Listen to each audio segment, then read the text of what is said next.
wonderful to have everybody here today. I'm just going to do a little introduction to our team here that's going to present to us. Dr. Matthew Weingard and Daniel PETERSON. A little bit of background.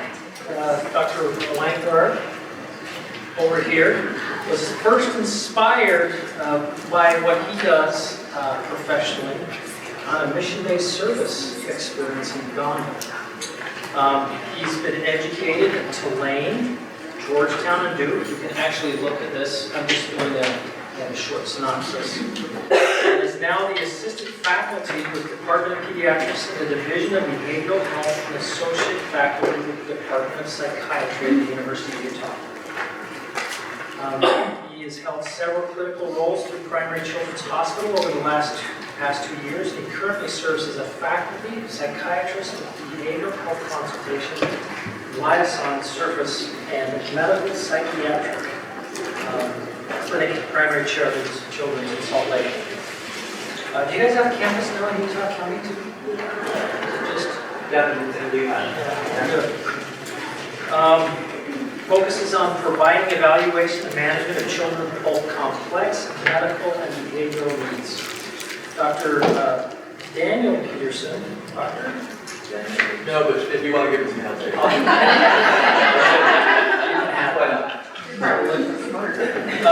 is a clinical and mental health counselor at Primary Children's Hospital and specializes in pediatric outpatient therapy and crisis interventions. He has a master's degree in theology, divinity, and professional counseling, which is just wonderful, I think, with what our vision is. And has been a Catholic priest ordained for 4 years. So, without further ado, we'll turn the time over to you. Thank you.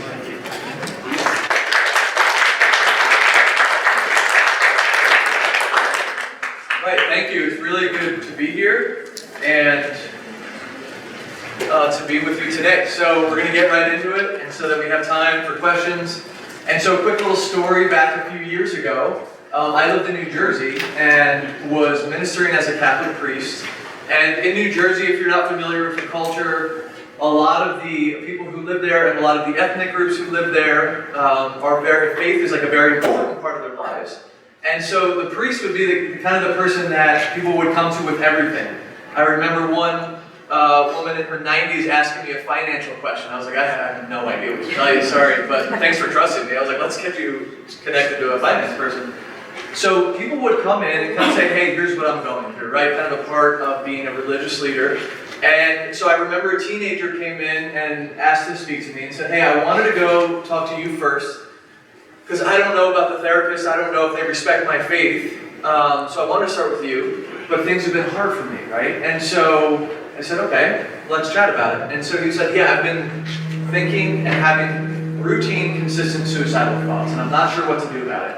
So I do what you're supposed to do. Thank you for sharing. This is a safe place. I'm here to support you. Let's make a plan.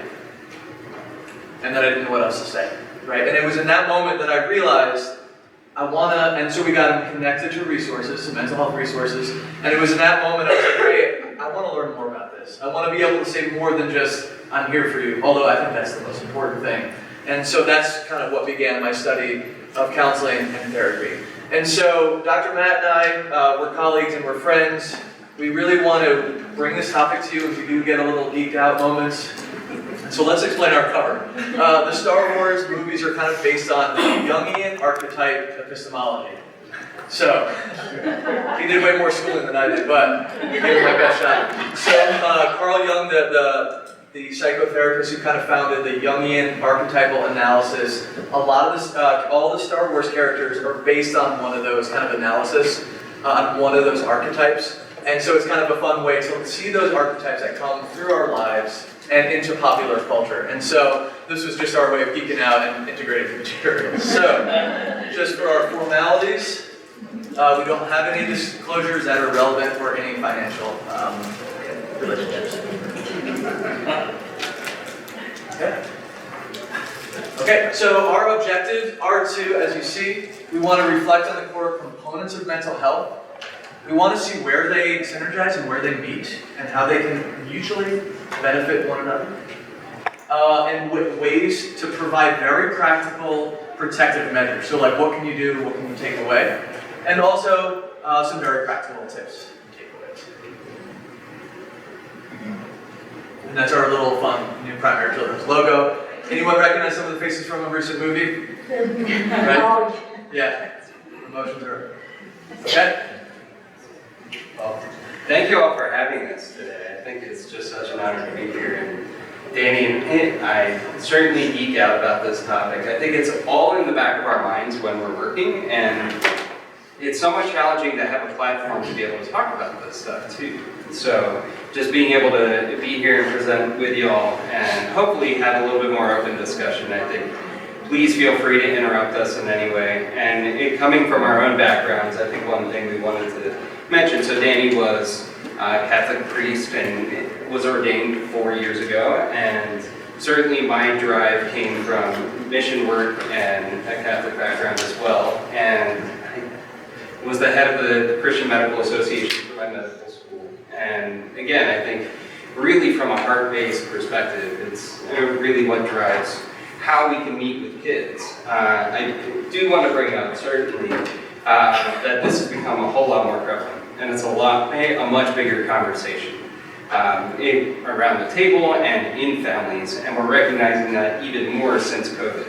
So essentially, when COVID came out, it certainly, I would suspect with distance learning and needing to be at home, a lot of people were going out of their minds.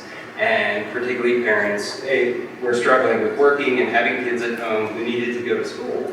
And during this era, basically, there was a mental health crisis that the Surgeon General put out, which in line, I do think Ryan, one of the people who put together this whole conference, had recognized that we're seeing much more of this. And just in terms of rates, and I think he mentioned that I worked at Duke before coming here, I did find it pretty striking that the people who were presenting to our emergency room, from kids to kind of young adults, the rates were absolutely astronomical. So you could see kind of in the bottom section in terms of years and kind of the different quarters from each year, in terms of the rate of increase, particularly related to really intense degrees of suicide attempts among teenagers, which is the pink color, compared to young adults, which is the green color. It literally went up 10 times when it came to teenagers. Similarly, in our outpatient clinics, we had a subspecialty clinic for mental health crisis, which is the dark blue on the top. It also predated COVID, right? So it literally continued to grow each year, whereas the lighter blue kind of gray color is every other specialty clinic in the entire health system. So those remain pretty stable, but we saw a dramatic increase in terms of people who are going through a mental health crisis. And right, that is across the board. Certainly, I'm sure you guys are familiar with the statistics that the leading cause of death now for teenagers in Utah is suicide. So I'm presuming that many people here today are people of faith, right? And so we know that, actually, can I do a show of hands? Who's a religious leader of some sort here? Religious leaders? Who would identify as like a community leader? Mental health professional? And then like parent, family member, a caregiver? Okay, cool. That's, so the gospel claim, if I had to summarize it, would be this John chapter 10. I came that you may have life and have it more abundantly. And so while there are many different messages of the gospel, we want to rest on this premise that the life of faith and the life of the gospel is a life of fullness and of joy, happiness, and peace. And if you don't want to you can just keep that in mind. And so with that fullness of joy comes what's called the fruits of the Spirit, right? The freedom, joy, peace, and then where the Spirit of the Lord is, there is freedom. I think one of the promises of mental health is to say, hey, let us give you the tools with this expertise to give you more freedom, right? I always think of psychotherapy as giving us more interior and internal freedom, therefore to carry that out and experience more external freedom, right? So you can be in a group, in a room of your closest friends, and if you're experiencing anxiety, externally you're free and having a good time, and internally you can be kind of imprisoned, right? And so We want to have that freedom both externally and internally. One of the things that we want to suggest is that the intersection and hybrid of mental health and faith can help us achieve these. In our society, there has become, with traditional religions, there has become a little bit of what's disdain or mistrust, right? So I'll speak from my experience. I've had parents that practice their faith that come in and say, hey, is there going to be an agenda here? Are you going to introduce new progressive ideas to my kids? Are you rooted in science? Or like, what's happening here, right? And so there is a little bit of a disdain. When I was doing my theology formation, I had professors say, be very weary of the psychology professors.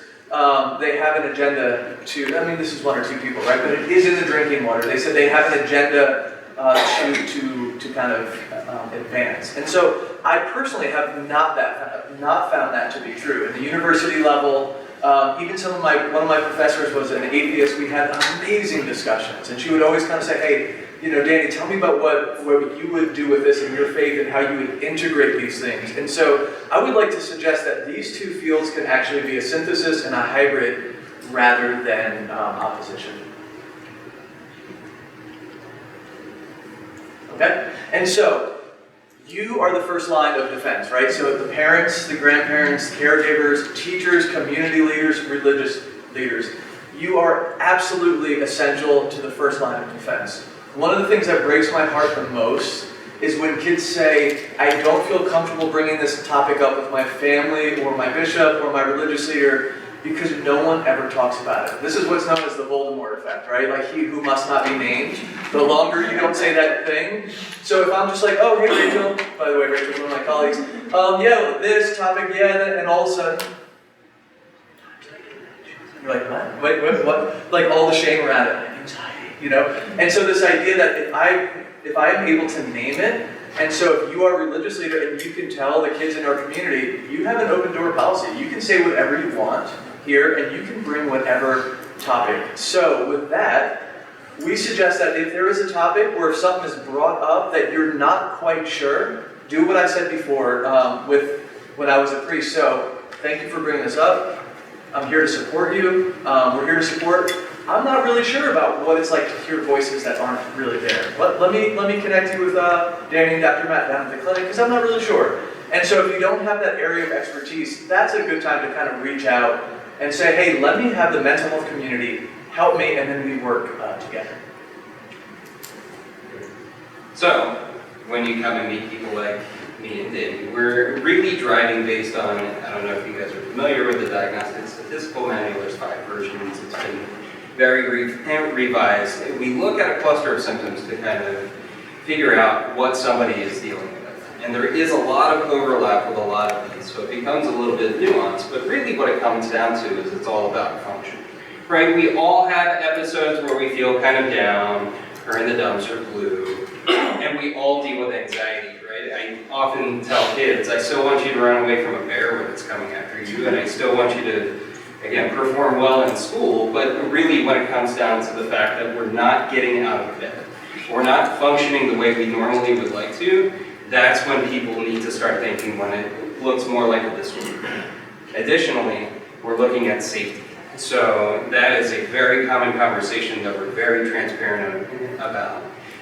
Ensuring, again, when going back to those statistics, when suicide is such a prevalent rate, similar to what Danny was describing, it's really difficult to talk about, and having a platform to talk about that as well. So, right, major diagnostic things that we think about are certainly depression, ADHD when it's really functioning, affecting our function in terms of social interaction as well as just development in itself, anxiety, and Danny alluded to there's kind of more exotic things that are somewhat rare with kids, but I would say those are really the primary things that we're looking at. And then again, when this big elephant in the room comes up in terms of the kids saying that they don't want to be alive, then really that becomes a much bigger discussion and how can we all put our heads together to help out. Also want to input in context, so having lived all over world necessarily, but really on the East Coast. This is a reference to my background of having lived in New Orleans. But really, we need to, from our end, we very much prioritize looking at it with a cultural lens. So the cultural effect is basically describing we need to be trying to look at things from the other person's perspective and really figuring out when we need to reach out to people like spiritual leaders and understand where they're coming from. Certainly I'll see kids, and right, in different parts of the world, the atom theory doesn't really exist. And molecules and talking about different kind of biochemistry in terms of how we can affect our mood would just fall flat or go right over their heads. And they exist more in the spiritual realm, right? And they believe that mental health is very much driven by some degree of possession or spiritual warfare. And I've certainly seen kids on, I would say, stateside and across the world that really having that conversation comes down to talking with spiritual leaders and recognizing where they're coming from. Because again, there's also these charismatic beliefs, and it really kind of drawing on pop culture and in films and books in terms of where people are coming from as well. But we also get these rites of reversal, right? Certainly, if somebody was in the middle of church or walking around in the middle of the street and looks like this, most of the time of the year, people would say, that's pretty weird. And again, what's going on with that guy? But during Mardi Gras, that's totally normal. Right? So we need, and certainly people who dress up for football games and stuff like that, so we need to give people a pass and understand within kind of the cultural rights in itself. So when we're considering treatment, Okay. As all of us in the room, this guy on the left, we all know and love Saint Evagrius and Pontifex, right? Raise your hand if you know what I'm talking about. So this is an obscure Greek, they call them church fathers in the Catholic Church, like 400s, writing about meditation. I remember reading it for a class, and he said, hey, watch your thoughts come in like clouds, notice them, understand how they affect you, and then watch them go. And I'm like, wait a minute. There's someone in the 1960s and 70s who coined this and made a lot of money. And we call that cognitive behavioral therapy, right? So check this out. I text my best friend, do you want to go play basketball today? They say, yeah, that sounds like a great plan. Actually, sorry, I can't. Last minute family function. Bummer. I'll go by myself, I'll just see who's there. I go to the park a few hours later, I see my best friend there, right? And all of a sudden I'm like, Rachel, what thought would you have? I would be thinking he purposefully wanted to exclude me, he didn't want to see me. How dare he? That jerk, right? Or what emotion would you have?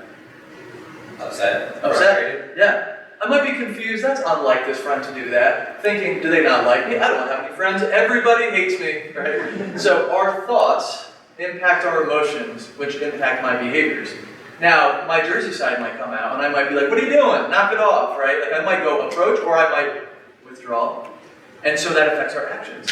Then all of a sudden you go up and you decide, I'm going to confront this friend. Hey, how dare you lie to me? Hey, did you see your message? I did. And you pick up your phone and you had missed a message that said, family plans canceled, meet me at the park. And you're like, oh, so now my thoughts are, silly me, I just missed it. My friend would never do that. Emotions, relief, contentedness, eagerness, right? Yeah?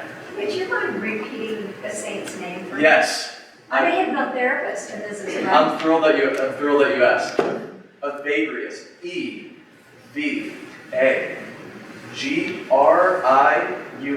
Evagrius. Thank you. The book Into the Silent Lands is my favorite book of all time on prayer. Into the silence? Yeah, and Into the Silent Lands. Okay. And it's by Martin Laird, L-A-I-R-D. It's based on this guy. Great. And at the end, I'm happy to give any resources or anything. So it's mind-blowing. It's how to bring his theology into modern days. Really, really good. Into the Silent Lands. And so what we see is with children, the most indicated form of therapy is this cognitive behavioral therapy. It's effective. The research shows it, and it can be really neat to work with kids on that. Okay, so based on my experience, here's kind of my takeaway tips. I think the best thing that we can do is just have an open communication with our kids. Hey, you are able to talk about anything here. Being a transplant from a different state, I would say if I'm commenting on the Utah culture, the most common thing I hear is this: I don't feel comfortable bringing this up in my family because it's not okay to be upset in my family. Like, there's a lot of cultural undercurrents of I have to kind of be perfect. That's just what I'm hearing anecdotally. So I don't want to show grandma that I'm upset. I don't want to show dad that I'm upset, right? So kind of having like, hey, it's okay to be okay. Kind of like those emotion blobs from Inside Out. Thank you. And so just kind of be like, hey, I don't know. I don't have the solution, but guess what? You're allowed to bring it. And in those moments, rationality doesn't always work. No, you can't be sad, because guess what? In other parts of the world, there is warfare, and you have three meals on the table. While that's true intellectually, it kind of can invalidate the emotion. So, hey, thank you for bringing that to me. That sounds hard, I'm really hard, let's talk about it. And guess what? I'm mom, I'm dad, I may not have the answer, and that's okay. I just have a question as a parent though. Yeah. What you want to say, you need to go to your mom and dad. Is that okay to say that?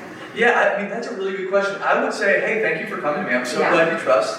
If it's a matter of safety, hey, would you mind if I looped mom and dad in? I just want to make sure you're safe. But also, like, if they're just, maybe their heart is broken by their peer, or their whatever, or something that my teacher was mean to me today, I think you can kind of hold that and say, hey, this is a safe place. Right. If it gets into the level of safety, I always tell the kids, I have to tell your parents, I'm going to do it with you. I'm not going to be like, great, have a good weekend, and then I go to, So, hey, would you consider telling mom and dad? I think they're pretty open about this. But if it's something that doesn't involve safety, I think you could be a great resource to, hey, come over for hot chocolate, tell me everything, One of the things that we see with the osmosis contagion effect, I think that's a little bit of one of the myths where people feel like if kids are around stuff, it's gonna like naturally, osmosis and kind of flow over into them. While there's certainly a certain amount of that may happen, for the most part, we see like what happens in the home and the kid's interior life is really driving that. And so things like bringing up suicide, it's called, I'm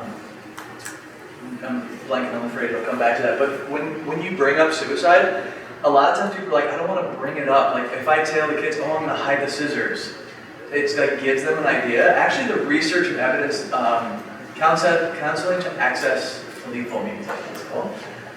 The evidence shows that by creating safety plans and actually talking about substances, suicide, it actually decreases incidence. So feel free to bring it up. Hey, if you're not feeling safe, do you want me to hide the scissors? Do you want me to hide? Do you want me to lock up our weapons? Do you want me to put the Tylenol away? Right? Because we can go to Costco and get 500 Tylenol. That's lethal, right? And so it doesn't necessarily give them ideas. It shows that you're really listening.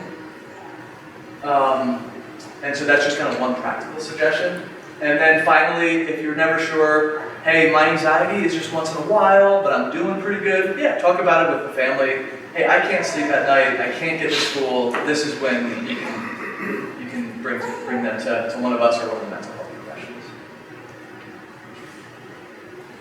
And then when you meet with people like us, we're going to be talking about different medications and so on.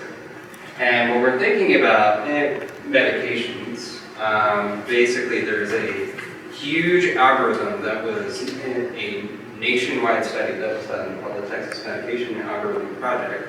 And basically it's looking in terms of severity. So it breaks it down in terms of what are mild versions of a mental illness that we're dealing with versus moderate symptoms versus severe. And it basically stratifies. Certainly when there's a mild degree, kind of what Danny is alluding to, therapy can certainly be good alone. There's a lot of evidence that's shown that that's going to be effective in itself. Moderate symptoms gets a little bit more nuanced, certainly when families don't have time or the money to do therapy every week. Or if it feels like they're not necessarily getting where they want to go, then certainly you can choose either therapy or medications or do both. Medications as well have shown a pretty significant positive effect. And when they're combined, I would say they're like superpowered.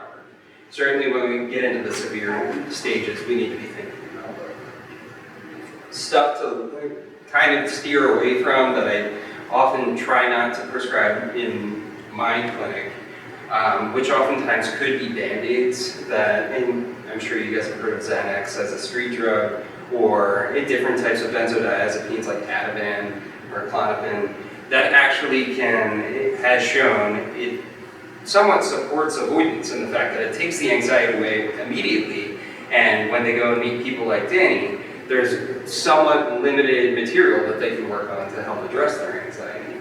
And then sedative hypnotics like Ambien or Lunesta, those are never approved for kids in the first place. And there was a national study that basically showed, in terms of sleep, there's lots of medications that are out there, but the real evidence for the long-term benefit, the best thing is therapy. And that really comes down to working on kind of behavioral strategies and sleep hygiene. And certainly in terms of what Danny was referring to, family is key. So thinking in terms of parents, there's a number of studies that are out there in terms of our parents being involved in our kids' lives. I had done a talk in the news that basically described that somewhere around 60 to 70% of kids who struggle with substance use had, in the state of Utah, said that they were allowed to use substances within their own home, right? And a lot of times parents I hear say, well, I'd rather have them doing it in my house because I know they're going to do it somewhere else and I know that it's going to happen, so I'd rather want to know what is going on. The reality is just being involved and basically explaining the detriment related to using substances, as well as asking where our kids are going, what they're doing. Yep. Sorry, I want you back to therapy a little bit here. Sure. How, I guess it's dependent on the severity, but how often do you think therapy, like once a month, once a week, twice a week? If a child is experiencing trauma, I teach a little 5-year-old girl who was in the car with her dad, who was drunk. He rolled the car. He was not hurt, but they were, all the children were hurt, and her one brother was killed. And the mother's very bitter, divorced. And I'm dealing with this little 5-year-old girl and all of her emotions in an academic situation. So and they're getting therapy for the brother, but they say, oh, Emmy is just Emmy. And I'm like, no! Yeah. You know, this kid has gone through more trauma. She's lost her brother, she's lost her dad, she's lived in a home with alcoholic parents, you know, and those are all huge traumas for a 5-year-old who still just should be chasing birds and running color red or something, you know? Absolutely. Is there a recommendation? Yeah, and Danny, I'll let you weigh in on this as well. I think in terms of the base guideline, I would say once a week is probably ideal. I think of it, I often tell kids, therapy is like going to the gym for your brain. It doesn't feel good when you're doing it, right? But it's supposedly, or it's supposed to help you feel stronger when you get out. And if we're going to the gym once a month, we're not going to get much out of it, right? And as well, I've also heard it described, if you're walking through a jungle and you cut away the brush every few weeks, it's going to grow back. You're not going to get into the deeper stuff and then really be able to talk about the stuff that matters. Okay, so and this child, she won't talk to anybody. She stands in the corner. Yeah. She's angry, she's mad, Yep. she's, you know, and no, and they live with grandma, and she likes grandma, and she likes auntie, and mom is a basket case herself, so she's not really there for the kids, you know? Certainly. Right, and I think what you're describing, there's multiple layers of support that can be there. It's also not one size fits all. I also say that my personal trainers or coaches in the sports that I used to play, some of them really annoyed me, and I didn't have a good relationship with them. So finding somebody that really fits is important, as well as just that continued presence. Eventually, it's hard with a 5-year-old to get them to open up in general. So you should shop around for therapists, I mean, don't just say, oh, they're good. And then, because maybe they were good for somebody, but Yep. not for this one, so it's like shopping for shoes that fit, you need to shop for a therapist that fits. Yeah, I've had some kids that really like my style and really feel comfortable, and others that have said, hey, we want someone a little bit more organized and follow the manual. I don't know if you've gathered, but I don't follow the manual, you know. But I had a 6-year-old recently who didn't want to come back into the office with mom, and she said, no, I'm not coming. I said, okay, your mom and I are going to go play some games, and then if you want to join us, you can, left the door. And she came in within 2 minutes. Play-Doh, sand tray, all the stuff, and it's with 5-year-olds, they do really good with somatic and play therapy. The games are supposed to distract your conscious brain, so that I'm not going to look at the 5-year-old, how are you feeling today? That's not going to go anywhere. But when we're playing with Play-Doh, then it's like, you smash the Play-Doh, and it's kind of like that, oh, you're feeling angry, you want to smash things and you're angry. And so with play therapy, I recommend once a week for sure. When the kids get a little older and it's more like insight-based, I would recommend every other week once they're stable, because then if the 14-year-old sees you on Monday and they come back the next Monday, not a lot has always happened. So I like every 2 weeks with like older kids and weekly with the more trauma kind of play therapy modalities. It's something that you say would use play therapy, because the grandmother For sure. asked me, grandmother has asked me, she said, can you help us? And I was like, oh, no, that's why I'm here. Yeah, absolutely. Yeah, play therapy is the perfect fit. Yeah. Certainly around 5 years old, you're not going to be able to talk about that any kind of bigger existential pieces and the two cognitive. That's where you work. Yes, thank you. In terms of the other piece, thank you. In terms of the other piece of family involvement, I found it really interesting. There was a no longer around, but Tim Keller was a Presbyterian spiritual leader who basically was really good at talking with the community and making things relevant. He did one study, and in one of his sermons, It Takes a City to Raise a Child, basically one of his trainees did a study in terms of what are the factors that are likely for a kid to uphold the same religion that their parents do. And he looked at all of these aspects in terms of, was it private school, was it socioeconomic status, was it, again, the different fun things that you do, was it going to church, was it, and looking at all of these things, and none of them mattered except one thing, and that was whether or not your parent was a part of your life.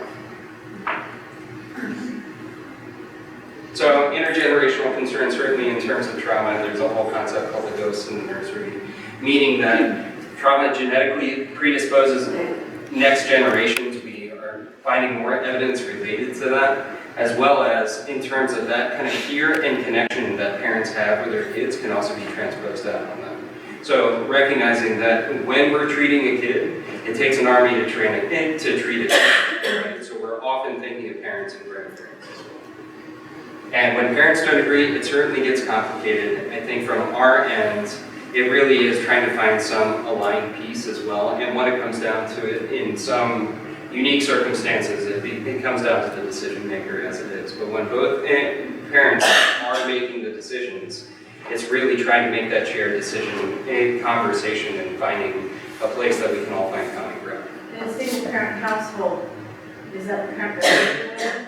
Or, you know, if you have a child being split between two parents and one has one philosophy and one has another, how does that impact the child in this one? Right, exactly. So when if they're disagreeing, that could certainly be a challenge. And certainly getting them both together to try to neutrally have that conversation is ideal.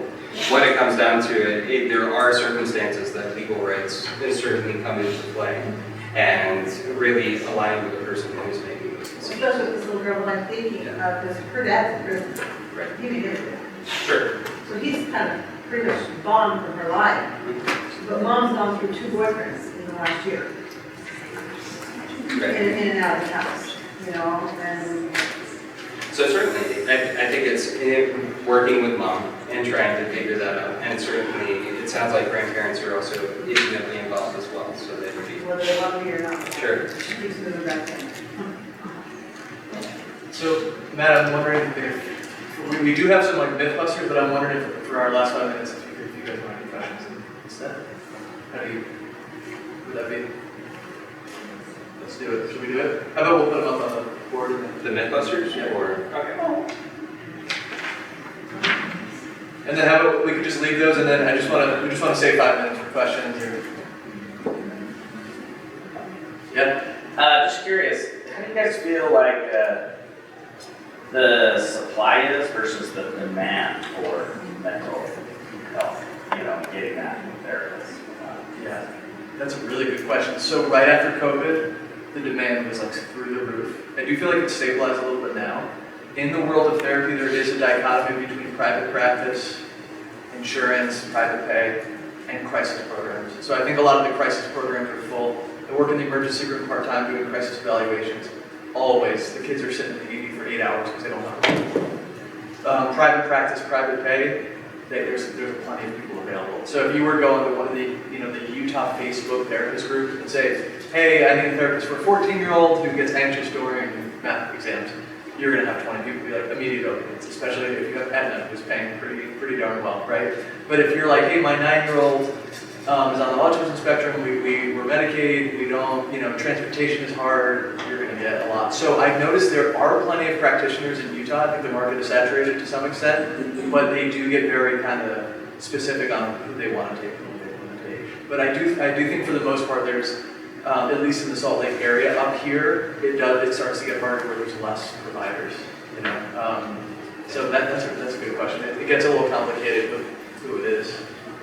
I often say I'm kind of a unicorn in the fact that we are underserved as child psychiatrists in the entire country. We're one of the only providers, or we are the only provider that's still considered underserved in Manhattan and San Francisco.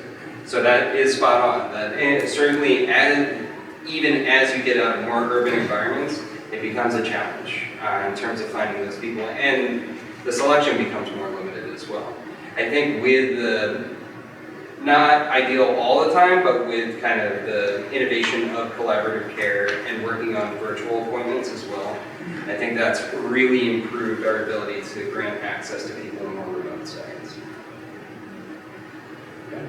I guess my question is more of like preventive care of what we can do, because like my kids are all still under 10 and they seem pretty mentally healthy, but they're approaching this time of their youth that seems to be pretty turbulent for a lot of people, and like they have gone through traumatic experiences, and like my husband almost died 6 years ago when my oldest was 3 and I was pregnant with our second, and I've seen a few things with them that like, yeah, this is like impacting them in certain ways, but for the most part it's zero, and it like seems pretty good, but others just like, I don't know if more stuff is going to show up when they get older. If that makes sense, and that like things that I could have addressed now that would make their teenage years easier. That's such a good like, question. Should we just get them to a therapist now, even though there's nothing like blatantly wrong with them right now? And I certainly, when it comes to things related to trauma, part of the reason why I love working with kids is how resilient they are,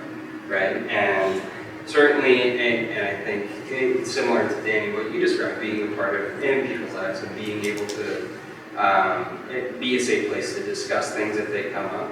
Whereas at the same time, there's a lot of evidence related to trauma, having worked in the National Child Traumatic Stress Network, that kids are remarkable in their ability to get through those things as it is, right? So until it becomes so clinically transparent that it's affecting their function in itself, a lot of times, again, frequently bringing these things up, particularly right after those happen, the evidence has shown that that actually makes things worse and makes it more likely for them to have ongoing traumatic experiences or be reliving that, right? I often say, not to think of a pink elephant, you're gonna think of a pink elephant, right?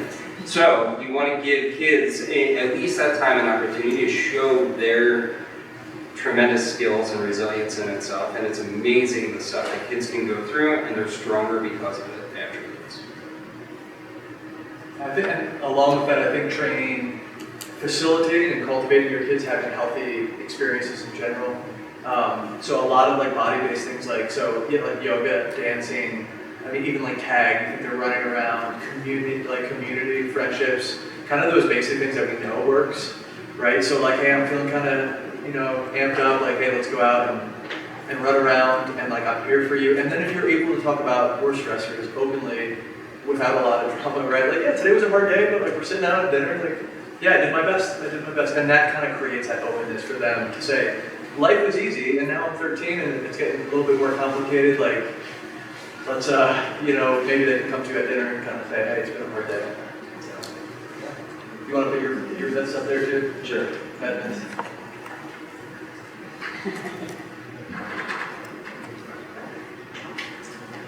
We have like 3-4 minutes left. Any other questions about these myths or anything?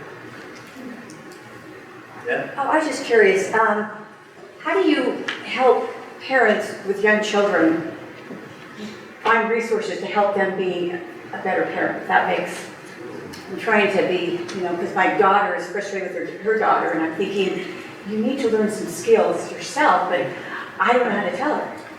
Because There's a whole modality called parent management training, as well as parent-child interaction therapy. Yeah, that's particularly with young kids that are younger than 8 years old. If there is a challenging kid or a challenging interaction with parents, again, the evidence is just amazing about this stuff in terms of the outcomes, where essentially there's an earbud that's in the parent's ear, and you're watching it. Certainly the clinician is watching the parent interacting with the child, and they're speaking into that earbud and giving them coaching while those things are happening. And that real-time approach, again, is astronomical in terms of the evidence. Yeah, so PCIT, parent-child interaction therapy, that's like mind-boggling. Like I explain it to parents, and they're like, we've already done this, and then they tried it in 4 weeks, and they're like, actually it's kind of working. And the other one was parent management training. Right? This is recommended to all parents, I mean, new parents, right? I would say, can't hurt. Yeah. Yeah. Yeah, anybody can benefit from this stuff. I Right. think it's certainly working as a consultant, we are the busiest consult service in the entire hospital, where in my opinion, anytime a kid's in the hospital, any kid can benefit from this stuff, right? And there's a whole concept of positive psychology where we're shifting our framework in terms of we're not just trying to tread water, but we're really trying to help people thrive and live their best lives. I just had a question. I've had a couple approach me asking why sometimes when you have a crisis situation for suicide, they go into a facility and they're there for a few days and then it's like, here they are, go to school, and they're fine, yet they've seen threats or they've been dangerous. Like, why is the turnaround so quickly, or what else can we do? Like, it feels like then they're back again in a few more weeks, or like they're not fixed in 2 days, you know? So that I felt the frustration from parents and other leaders who are trying to support that, but like the medical people just returning them back so quickly. Is it because there's too much, there's too many people, or why is that? Yeah, so we worked on the inpatient unit for a while, and you're right, it's such a fast turnaround. Part of it is having beds for the acutely suicidal person who's now coming in, right? So like, hey, if you're feeling safe, like we gotta get you out because we need this bed. But ideally, you should what's called step down the levels of care. So the levels of care would be inpatient is the most severe. That's when you're living there for the week. Then after that is what's called intensive outpatient, where you're going like 3 or 4 days a week, doing like 2 hours a day. Think of like the summer camp where you go away to like a scout camp and you're there you're there every day, but you don't necessarily sleep there. That's an IOP. And then outpatient level of therapy. There's a few others that are kind of mixed in. So for example, there's also a day treatment where you can go to school with it. You have like 8 weeks, but you're right. The ideal is that when you leave inpatient, you should have providers ready. You should have an appointment ready. If we send somebody, like if we were to send someone out, leaving inpatient without a meeting, and we're like, okay, good luck, that would be like a very almost malpractice, right? And it happens because of the busyness. But yeah, ideally, it's like if you're leaving inpatient, if I'm discharging you, you should have a therapist appointment within 2 weeks. And it should be ongoing safety plan and how we're doing, and then it's titrated. So I was working with a kid outpatient who discharged. We met every week, reviewed the safety plan, really stabilized. After 2 months of that, you can go to every other week, and then whatever they need. But you're right, that's the ideal. Statistically, and just being fully transparent in that as well, that inpatient admissions do not improve safety overall, right? So in terms of what we are trying to accomplish in that standpoint, we're trying to develop data points to prove that a kid is able to keep themselves safe. So being in that environment removes them as well from the stressors that are going on. And in terms of prolonged stays, if anything, there is some evidence that shows that it makes kids actually worse. So really, the current approach is trying to integrate people back into the community and having them at home and really kind of working on that stuff with very close involvement. 1 minute, any last burning desires? Good. Thank How does divorce usually? I mean, if it's an amicable divorce compared to a contested, does that same thing go there with any kid who's gone through trauma? Because divorce is a trauma. Sometimes, Yeah, I think when the family has been so from a in standpoint, turmoil, and then once that turmoil's broken, then there's still a separation. How is that the same thing? from a standpoint of measurement tools of adverse childhood experiences, divorce is considered one, regardless of the outcome. Remember what? Adverse childhood experiences, divorce is considered, and divorce is considered one of those. So regardless of the outcome, right? Certainly it can be challenging, but again, I think it's more, again, coming back to the symptoms that the kid is showing and how they are coping with it as well, and trying to work with the whole family to try to find. Is it best to work with both parents together? It seems like what you said here, with parents, I think you have quite an influence in the child's ability to handle the trauma. Absolutely. I think if we're missing someone from the equation, particularly a parent, that becomes kind of an unpredictable kind of variable that comes into play. And oftentimes, when we're kind of silos, we work with one parent and one child, the outcomes and prognosis is probably much worse. Does this dissipate, common does it dissipate as the children get into their adult years? Or do you find a lot of Yeah, I think we're both trained to work with adults or children. Yeah. Oftentimes it doesn't, I would say it integrates, you know, people kind It's of. not, I would say, it does not take care of the child carries the trauma with them into their adult years. Yes. It stays, right? It stays, for the body keeps the story. Thank you so much.